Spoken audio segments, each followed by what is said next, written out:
अस्सलाम वालेकुम एवरीवन। सबसे पहले मेरे चैनल को सब्सक्राइब करें और मेरी वीडियो को लाइक करें। तो आज की डेट में मैंने नया बेड पॉलिश करने के लिए तैयार कर लिया, ठीक है। तो अभी मैं इसके ऊपर सिलर लगा रहा हूँ, जिससे कि इसकी नीचे वाली जो बुर होगी, जो फूलों का गंद होता है, वो नीचे बैठ जाएगा और एक बार बहुत ही आसान तरीके से लगता है, ठीक है।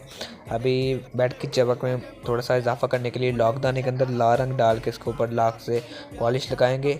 इंशाल्लाह इसकी तैयार होने की वीडियो कल अपलोड करूँगा। तो मेरे चैनल को सब्सक्राइब करें, वीडियो को लाइक करें। ओके एवरीवन, अल्लाह हाफिज़।